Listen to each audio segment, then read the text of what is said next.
Hello, everyone. Welcome to Cut Through the Noise. I'm Jackie Kakrika. I am the Security Awareness Operations and North America Success Services Director here at SANS.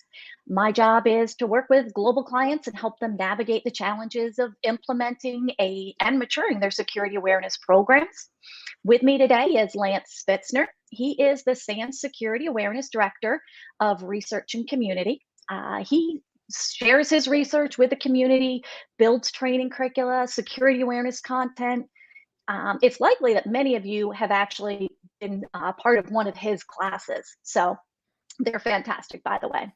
So today, Cut Through the Noise. What are we doing? Why are we here? Well, we put together this program to help distill some information in a way that's helpful to the community. Today, we'll be looking at some of the top security challenges and how to use security awareness training effectively to stay ahead of the evolving threats, and many of which have been amplified by the distributed workforce. We'll cover topics like remote security, new trends in advanced phishing tactics, how to prevent and remediate them, and increasing employee engagement.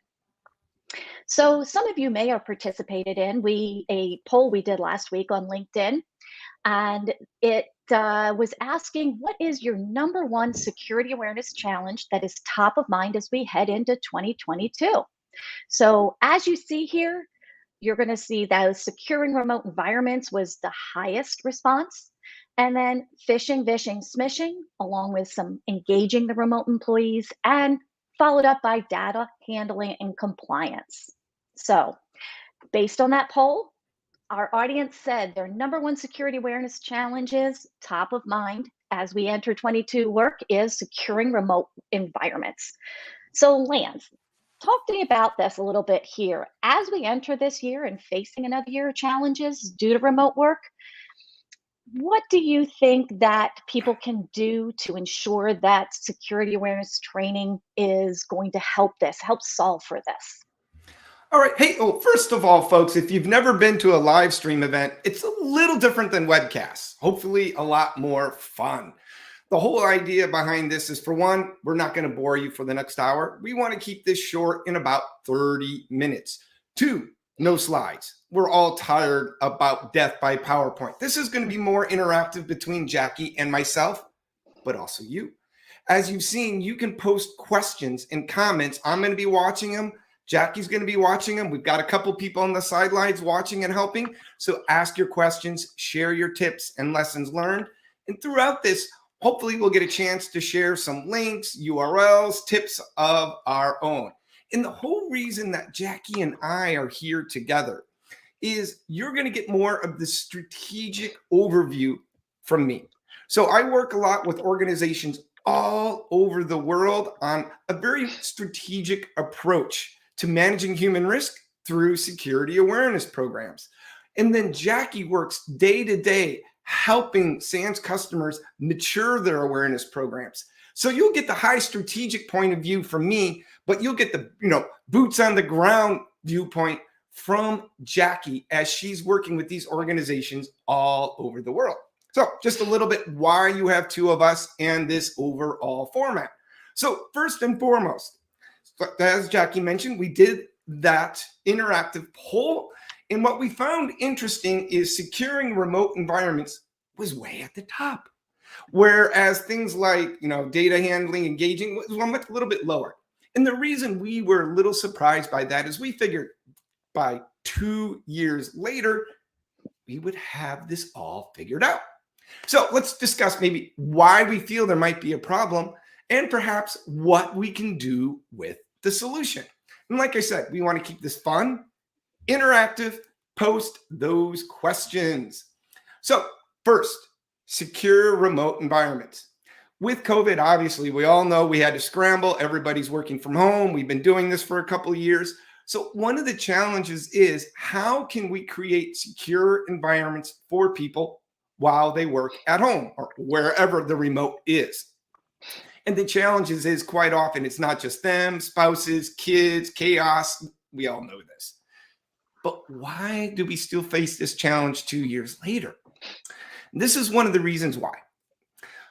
What happened is when COVID first happened almost 2 years ago, it was an immediate response. Everybody had to work from home, and it was almost like triage. what are the basics that we need to do to just operate now? Basically, email and access to files. So it was just very much the fundamentals, the basics to exist and operate. But over time, over the past 2 years, as we continue to work remotely, leadership and organizations are beginning to realize we need to give people full access to all of the sensitive data. We need to give people full access to all the different tools, not just email, but cloud, messaging, teaming, everything that's out there. So what's happened is over the past 2 years, instead of just doing the fundamental basics, my impression is a lot of us, the doors have been opened when we can do just about anything, accessing highly sensitive systems, managing or processing highly sensitive data, working with people at a global scale. And as a result, what happens is because so many people are doing such sensitive work at home, the risk has really increased. The stakes have increased. So now we're not only doing the basics, how to do email and things like that, but it's, what I call three-letter acronym vegetable soup, because now we're having people deal with VPNs, FDE, MDM, SSO, MFA, and you name it, and it just goes on and on. People are having to deal with all of these different technologies to enable them to do all these different things securely from home. And that's hard to do. Throw on the top of it, we're asking people to secure their Wi-Fi networks, their home devices, their personal devices, things like that.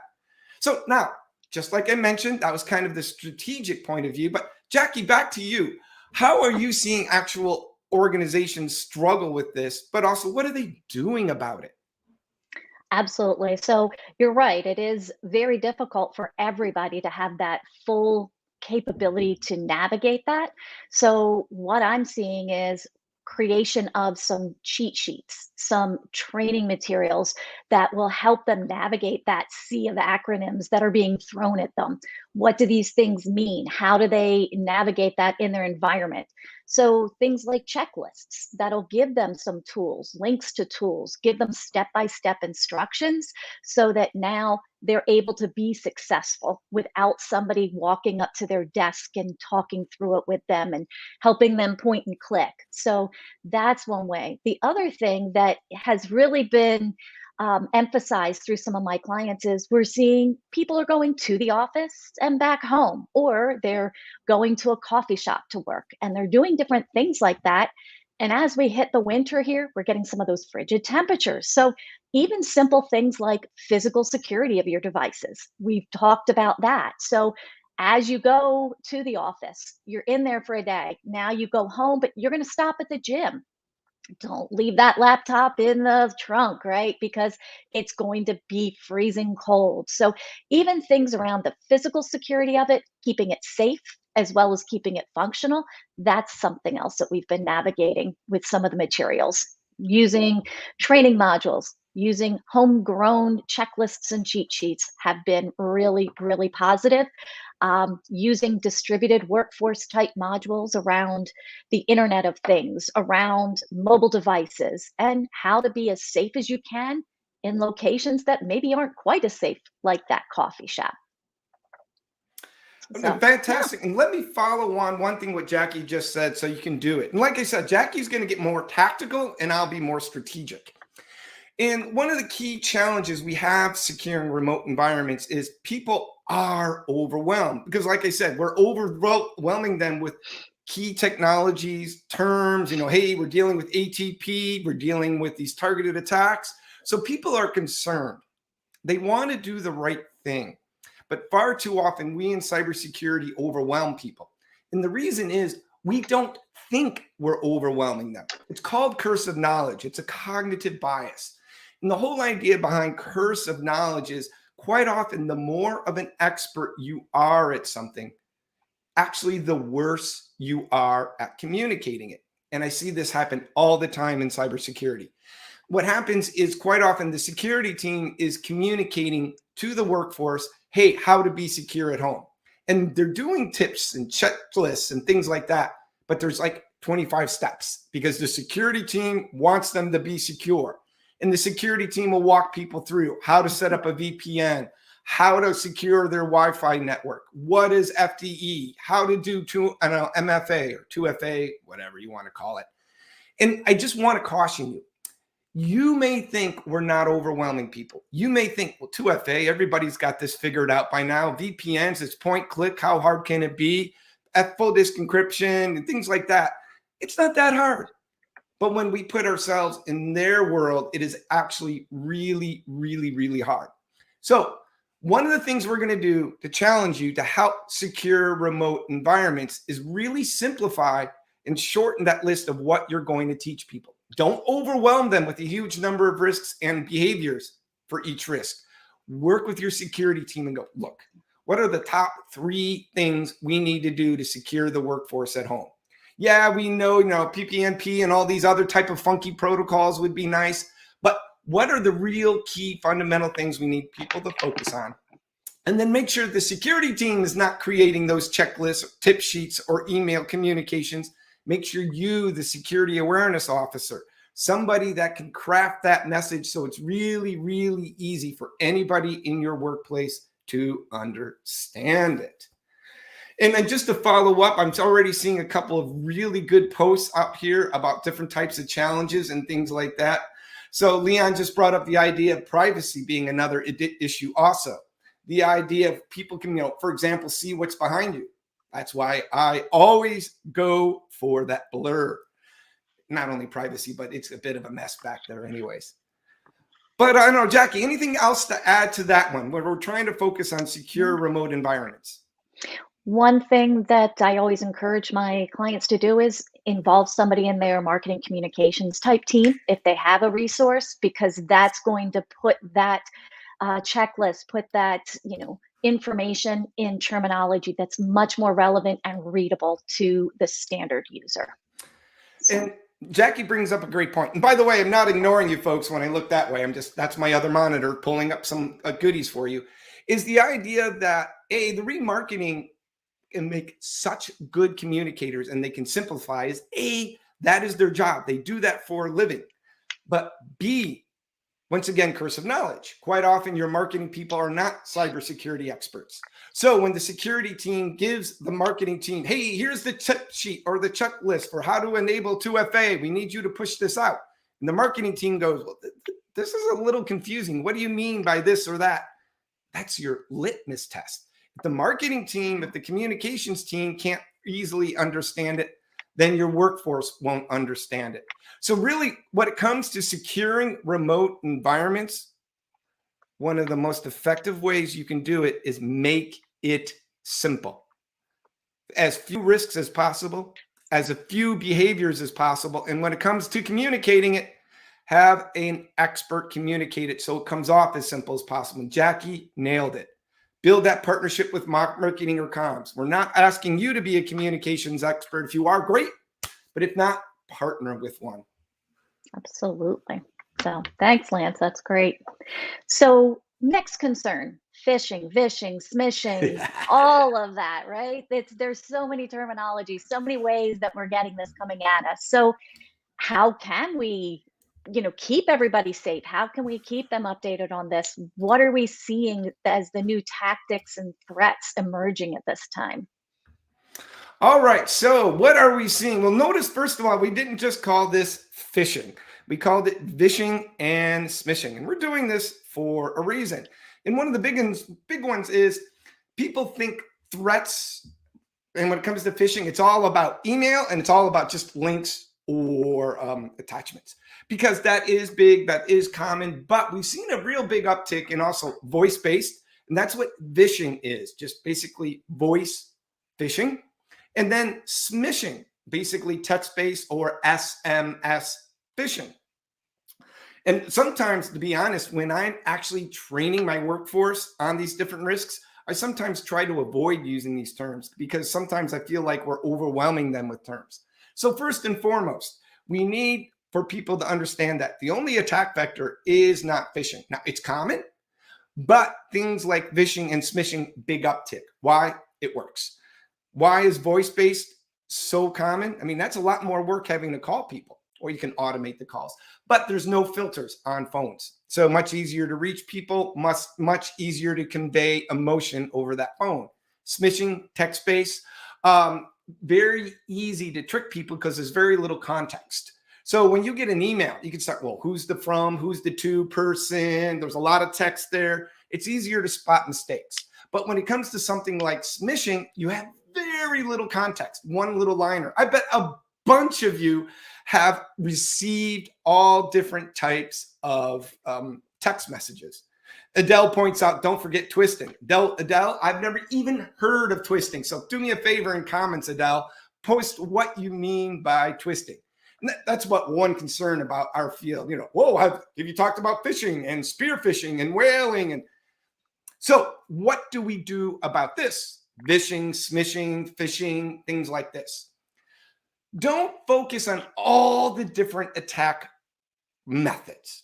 Don't go, oh, well, you could get a COVID-based theme. You could get a news-based theme. You could get a theme from the FBI, you know, that's based here in the United States, Federal Bureau of Investigation, things like that. What I like to do, and this goes back to what we already talked about, is try to make your security as simple as possible and focus on the basics. And if you think about it, the indicators for a text-based attack, the indicators for a phishing or voice-based attack, or the indicators for a phishing attack are all very similar. So don't go into the latest examples. Well, here's the latest COVID attack, or here's the latest, salary raise attack, or the latest, because they change every month. If you get very specific in the attacks, people will focus just on those. What I like to do is focus on the fundamental indicators that they all share, or most share, and then focus on those indicators and then share the example. Okay, we focused on the indicators. Here's a COVID example. And then what I need you to do is focus on, this is how you could have figured out it was a fish, or here's a text message. Here's how you could have figured out it was a fish, and things like that. So really focus on the most common indicators. And what I'm going to post for you folks right here is the learning objectives that I would commonly teach for phishing. So what I'm going to do is ask the team to go ahead and share these. This might be a little too much for, let's see here, be a little bit too much for the idea of sharing on live stream. First time I'm trying this. But what I'm going to share with you is what I consider the fundamental learning objectives, the behaviors we want to teach when it comes to phishing. And you'll see those. I have 3 learning objectives, 3 key behaviors. And I'm trying to keep things simple as possible, but you also see how many of those indicators also apply to things like phishing and smishing. I try not to treat all 3 as separate attacks, but really just focus on those common indicators, because the bad guys are always coming up with new themes, if you will, but the fundamental indicators are the same. So, Jackie, how are you seeing others deal and handle with this in your world? Yeah, I obviously they're doing some phishing assessments, trying to keep that going. But one of those things that I think is super important about interacting with is ethical phishing, letting people know that you are phishing them, and let them understand why it is that you are doing this assessment with them, or that release of information to them, because you want to keep them safe, keep the organization safe. And the follow up to that is, let them know that they've done a good job. So let them know when people are reporting, let people know that the impact that their action took on the environment, the work environment. So, hey, we had this many people report it. We were able to stop it, but had we not, this could have. So let them know of the positives. Make it safe for them to interact with you, and you're going to have a much safer environment overall. And I see Stephen was sharing all those different texts that I had about the learning objectives for phishing. And it's a little bit long and messy. So what I'm going to do right after this is I'll post and share those on the LinkedIn, on a blog. So it's much easier for you to leverage and see an actual example. But Jackie Oxel brings up a really good point. And it also brings up and follows up on, I want to be sure I pronounce the name right, Olivier. I probably pronounced it wrong. My apologies. what ends up happening is phishing simulations are a fantastic way to help people train. And notice I say phishing simulations and training. I try to not say testing or assessments, can have a bit of a negative connotation. And let people, hey, no, let them know we're trying to help you both detect at home and at work. One of the things I like to really emphasize is that when it comes to phishing, don't report to leadership and management if somebody falls victim just once. That's training. The only time you ever want to identify people by name is if they're repeat clickers, represent a high risk to the organization. And before you do any type of enforcement or anything like that, reach out to them, talk to them, find out why there are issues. If you do phishing simulations right, it can come off as a way of gamification. Hey, did you click last week? Nope. Hey, did you? Yeah, I clicked last week. But if you do it wrong, you can really create a toxic security culture very, very fast. So just like Jackie was saying, focus, hey, we're here to help you, not punish you. Absolutely. Lance, I'm not sure if you had seen that latest Google type attack. It was a little bit different of a threat factor there, where it really wasn't an attachment. It really wasn't that same link.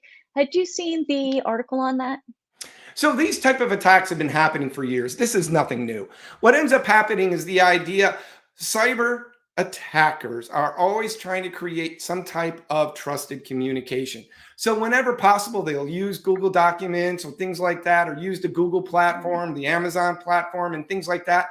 That's why I'm always trying to focus on these most common indicators that work regardless of the technology, the platform, or the modality.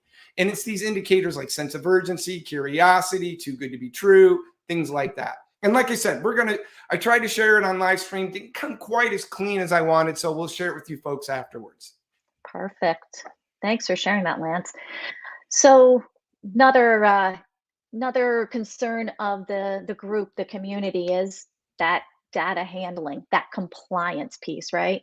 So, aside from PII, from privacy, we have a lot of other regulatory guidelines, right? Another acronym soup here of GDPR, CCPA, all of those that are coming through that we have to keep our eyes on. So how do we keep compliant? How do we stay on top of where does this data live? Who has access to it? What is the risk of it? What's your advice in that area? Well, what's interesting, folks, is first of all, notice how data handling and compliance was what everybody was least concerned about. I thought, that's interesting. And I'm going to take two guesses why that is the case. So first, you're going to address your biggest risks, your biggest problems. Things like phishing and securing remote environments, that's the biggest risk out there. But so that's where we want to start. But if you think about it, also, these other top three issues, phishing, smishing, securing remote environments, engaging remote employees, these are all key elements that actually contribute to and help with the data handling and compliance.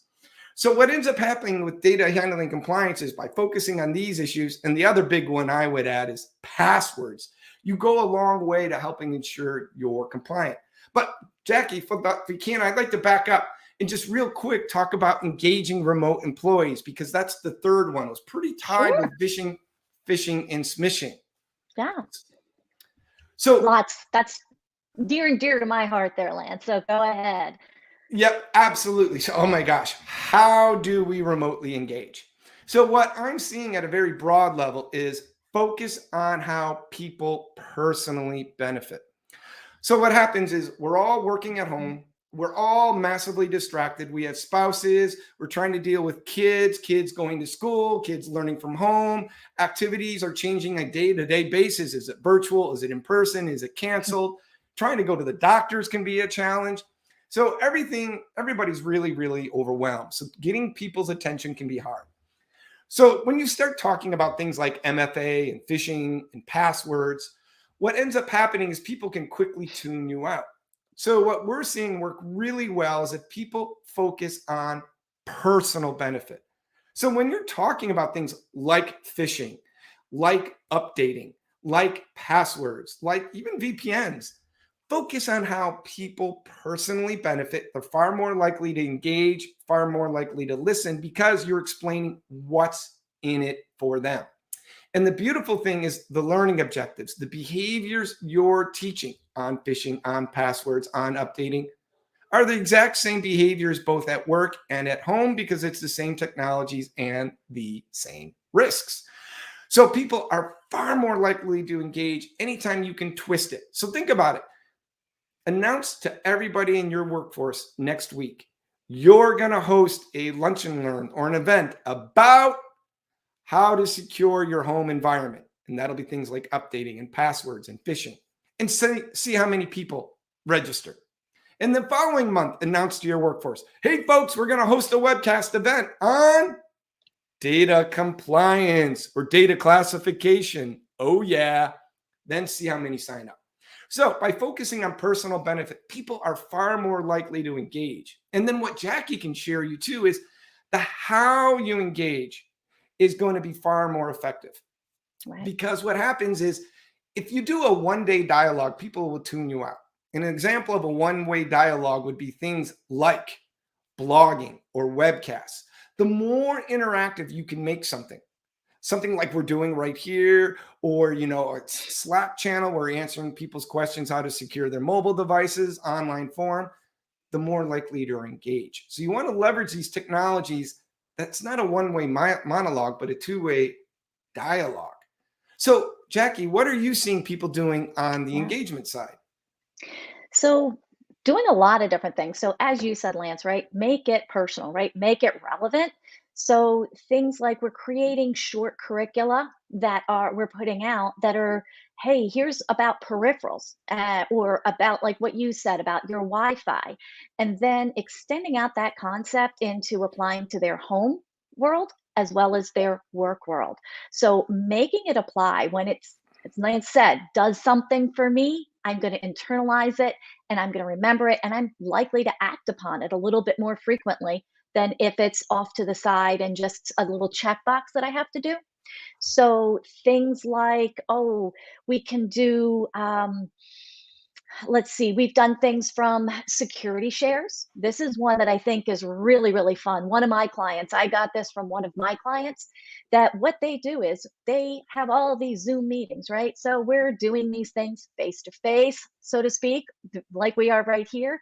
Or sometimes we don't have our camera on, and you don't have to have it on all the time, right? So, but one thing they're doing is when there's 4 or more people from their organization on a call, they're doing security shares. What does that mean? So I, as part of a cyber team, I might be the person that says, I've got a security share, and I will share out a tip around cybersecurity, how to keep an environment safe, something that just is, maybe it's about my mobile device. Did you see there's a new update that just came out? Whereas you might have somebody that's going to talk about physical security. But you get this dialogue back and forth with people in your organization. You're creating connections and you're sharing information, and you're also pulling in information.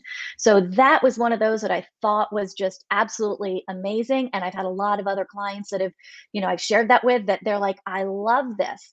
Takes a little time to implement sometimes, but it is something that's great to do. And even if you just do it yourself, right? Things like having a virtual background, right? Something that does have some security awareness information on it. So when you are in a meeting with others, they're doing things like that that just are there and it becomes part of your culture. Or kicking off a training with a video of a leadership person just talking about their experience with the training. Things like that are great, and doing bite size, right? Not everything has to be formal. Let's use some things like a fact sheet, a checklist, some digital signage, things that are going to just give them those reminders, because I think we've all been there, right? You cram for that test in high school, college, right? You run through it, you know it, you ace that test, and then about 6 months later, you kind of fall off that scale a little bit of being an A student, and you're now, some of that information is not quite as top of mind. So by putting out these little nuggets, these little reminders, security tips, they're great ways to keep it front of mind. They're the types of things that are just going to keep the program running, keep them engaged a little bit, again, by making it relevant, making the connection, and keeping it short and relevant. Great things to making it personal. So, and the follow up on Jackie, that's another one. Make it personal, but also make it short. Going back to the idea of people being overwhelmed. So it's, you got to go do it in sound bites, make it fun, make it short, a little maybe short podcast, an infographic on how to secure the home environment.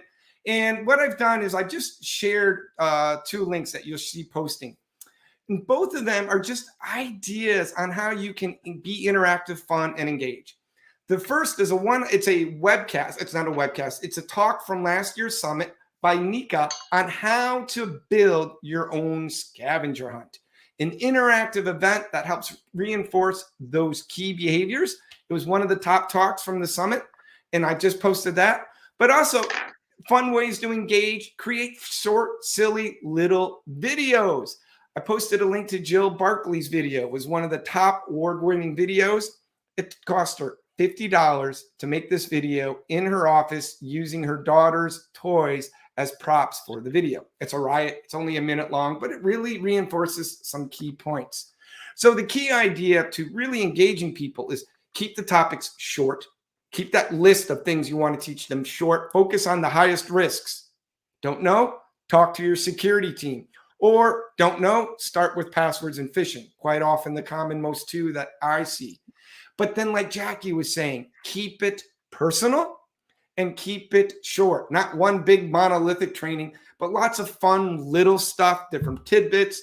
Another one, bring in a guest speaker. If you're based in the United States, reach out to the FBI, the Secret Service, the IRS. See if they can come in and just do a short talk. The one awesome thing about all of us going virtual, it's so much easier to get speakers because they don't have to travel. Mix it up. They're probably tired of hearing you at some point, but if the FBI or IRS can share some really good stories about how to protect yourself, identity theft, wow, that's going to be a big hit. Jackie, anything else? I've noticed we're about a half an hour into this, so I don't want to take up too much more time, but what have we forgotten? What else did we want to cover? I think just a little bit of that data handling and just some of that compliance piece, just looping into that and trying to give a little bit of more information about that. I know that assessing risk and finding that risk and understanding what data you have is such a chasm, right? It's like you think you have a handle on it. I can say that I've been working with a couple organizations internally here that what we're doing is we're utilizing something that we have a product behavioral risk assessment. But what we're doing is the point of this is we're looking at what types of data the organization handles. What are those things that would be that take the organization down if it was compromised? Where is it being stored? How are they handling it? And who? Putting those pieces together, game changer. Excuse me.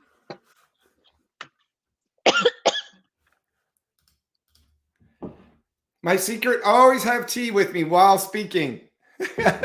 And folks, by the way, I'm noticing a lot of really good points. A couple of, like, for example, one of you mentioned BJ Fogg's behavior model. Love it. BJ Fogg was actually the keynote speaker at our last summit. He's my hero. Why BJ Fogg makes behavior change so simple. In fact, I'm going to share another behaviormodel.org.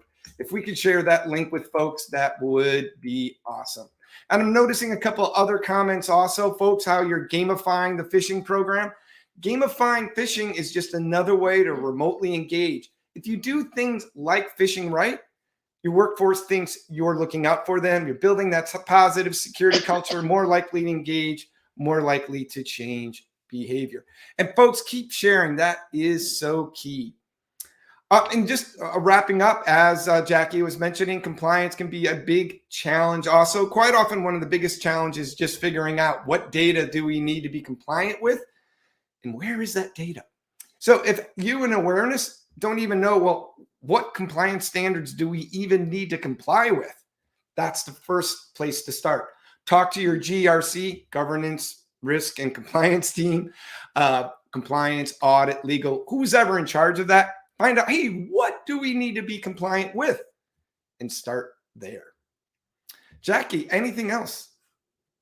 No, I think it's just, as I said, engaging, finding out where that data is, sometimes asking the questions, doing a survey will tell you where it does live that you didn't even know was taking place. So do a survey, whether it's super formal, but find out where it is because it can take you down in a heartbeat. All right. Hey, fantastic. And do me a favor, folks. You've got our Twitter accounts there. What I'm going to do also is share my email address. If you have any questions, any challenges you're facing, so you can reach out to me or Jackie via email. We want to hear with you. And also, like I said, I'm going to talk to the team. I want to get out those learning objectives because that's so important. The example for phishing and a couple of other links also for you. But Jackie, anything else? Nothing from my side, Lance. Thanks for your time. I really always love this. You always have great information. And like I said, folks, the idea here is you want to keep it short and interactive. This is something new I'm trying for the first time, and I think first time for Jackie also. Don't be afraid to try something new and fail. That's how we're just going to get better. I'm epic for it. Fail fast. Drives my wife nuts. Yeah. Love it. So thank you, everybody, for joining us. Reminder, all the resources mentioned today are in the description section. If you need some security awareness, love to have you connect with us, SANS.org security-awareness, and let us know your thoughts on this format. What other topics would you be interested in finding out, about having us discuss? Give us your feedback. We want to hear it. So thank you very much. Lance, thanks again. Take care, everybody. Take care.